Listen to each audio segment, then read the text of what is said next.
범행은 국가 원수를 경호하기 위해 강력한 화기로 중무장한 대통령 경호처 소속 공무원들을 사병화하여 재판의 집행인 법관이 발부한 영장의 집행을 물리력을 동원해 조직적으로 저지하도록 한 것으로 전례 없는 공무집행 형태라는 점이 고려되어야 합니다. 따라서 체포방해 관련 범행의 경우 피고인에 대하여 보다 엄중한 책임을 묻지 않을 수 없으므로 양형위원회의 양형구간 1년에서 4년보다 중한 징역 5년을 선고함이 타당하다고 판단됩니다. 다음으로 국무위원 심의권 침해, 허위 공보, 비합본 현출 방해 관련 직권남용 권리행사 방해, 대통령 경호법 위반 교사 범행에 대해 살펴보겠습니다. 이 부분 범행은 모두 피고인이 대통령으로서 권한을 남용한 직권남용 성격의 범죄들로서 이에 대한 대법원 양형위원회의 양형 기준은 없으나 앞서 살펴본 바와 같이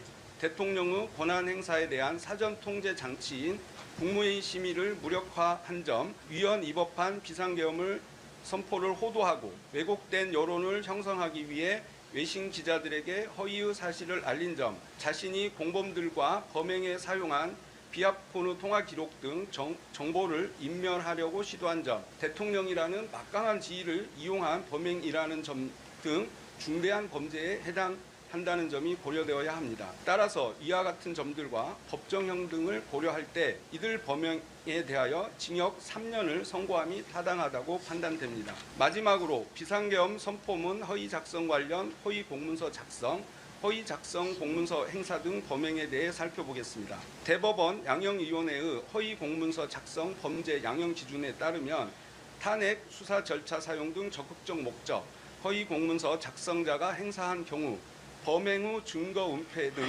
다수 가중 양형 인자가 존재하므로 가중 구간 1년 6월에서 2년 6월에 해당합니다. 특히 이 부분 범행은 피고인이 대통령의 국법상 행위에 대한 헌법상 통제 장치인 문서주의, 부서주의를 전혀 준수하지 않았음에도 이를 사후에 은폐하기 위해 허위의 공문서를 작성하여 탄핵 심판 또는 수사 절차에 사용하려고 하였고 이후 문제가 될 것을 우려하여 이를 무단으로 폐기까지 한 것으로 재질이 매우 불량합니다. 이와 같은 양형위원회의 양형구간, 범죄의 중대성 등을 고려할 때 이 부분 범행에 대해 징역 2년을 선고함이 타당하다고 판단됩니다. 이상의 선고형을 종합하면 이 사건 공소사실 전체에 대하여 피고인에게 징역 10년을 선고함이 타당합니다.